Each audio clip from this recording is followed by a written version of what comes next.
Antesh, now please tell us what a homeowner can check for with the tools that they themselves can purchase.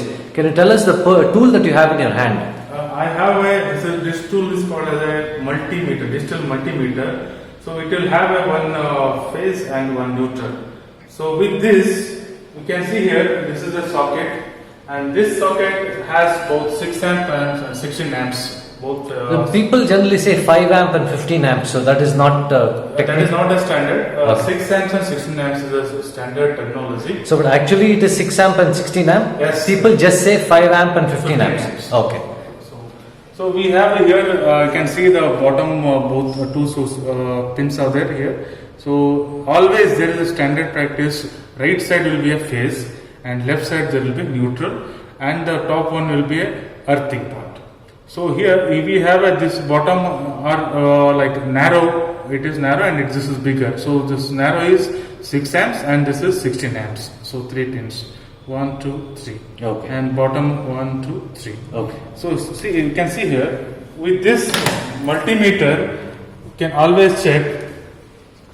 You have to set this knob to voltage. So here we have a 200 volts. In this multimeter, we have range of 200 volts.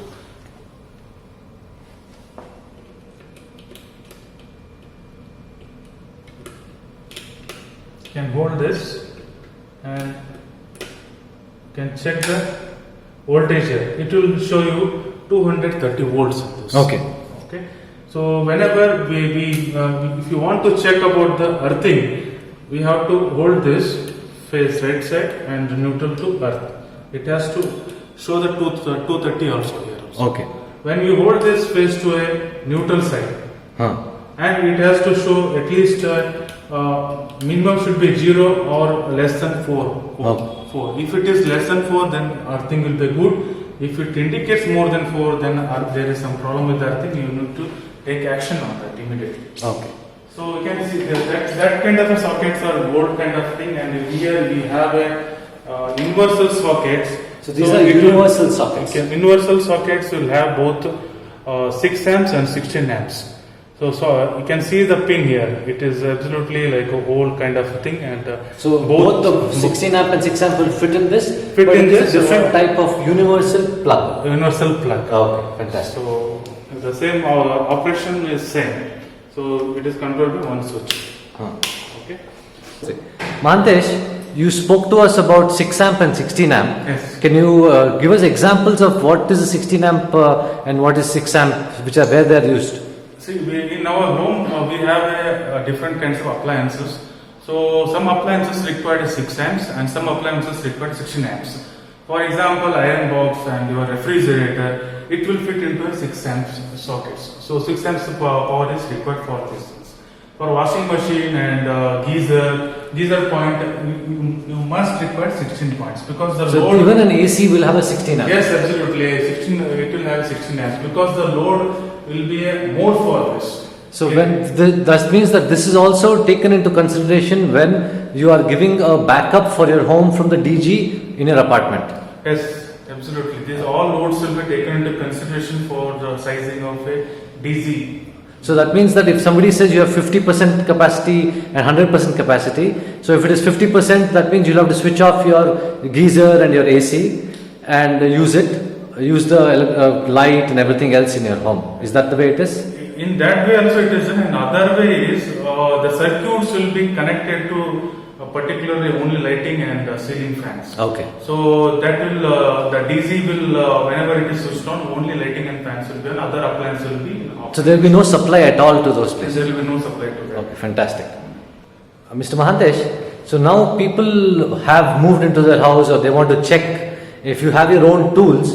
Is there something that they can do to check whether the connections are okay? So you spoke about convention, light, right, left and up. So phase, neutral and earth. Right. So that is what is there in all the plugs. Yes. So we have seen people use a tester, what you have in your hand here. Yeah, this is a basic tool to check the phase is there or not in the circuit. So if you see here,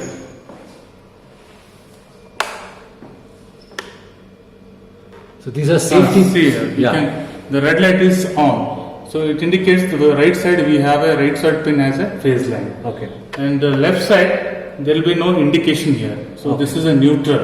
Okay. Okay, this is the earth point. So we can easily check the phase line. So it indicates the red color.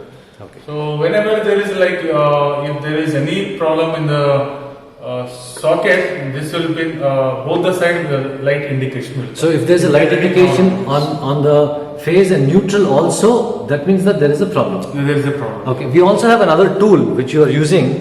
What is this tool and what is it used for? This is called as a fault indicator. So this tool will help you to check this phase and neutral is working fine or not. You can see here when you switch on the switch, so the red indicator and the green indicator is on. It means that everything is fine. So the phase and neutral is fine. So if different indicators indicate to you different problems that are Yes, absolutely. Suppose if there is a earthing fault, there will be only red indicator. And if there is a neutral fault, then there will be a green indicator.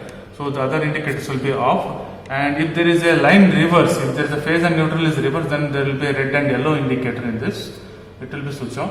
And if any live fault is there, then there will be no indication in this. fantastic. So these are nice tools to have. Thank you very much.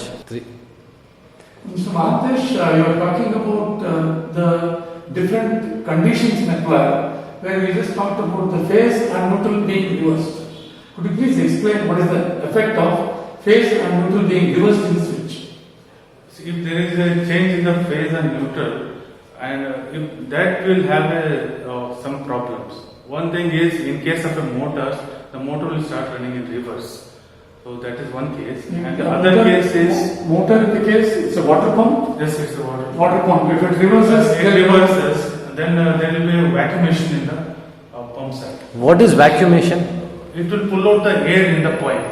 And if it is possible to have a proper OHT tank, water will come down. Come down. That vacuum due to So that instead of indicated that the OHT tank water will come down if there is vacuumation. yes. Okay. Possibility is there. And also the motor may burn due to a reverse phase. Burning. That also happens.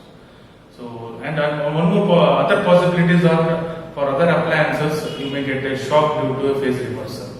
So that is also possibility is there. So we have to ensure that phase and neutral is connected. The standard practice is ensure the phase should be on the right side and the neutral should be left side always, and that should be followed everywhere. Okay. And the switch should always cut the phase, not the neutral. So No, switch should be on the phase. Yes, sir. Correct. Okay. And can you also talk about people using regulators, dimmer in case of a regulator? Yeah, we have a different types of fan regulators. One is a dimmer, so it will have a smooth change of speed regulation will happen in the dimmer, and there will be a problem with after certain time the dimmer may not work properly, and there will be no change in the speed of the fan. So that will happen. In case of a step regulator, we'll have a proper speed regulation in this. So step regulator is always preferred for the ceiling fan control. Okay. Thank you, Mr. Mahantesh. Thank you, Mr. Suresh. It's very educational, and we should do more videos like this. Thank you very much.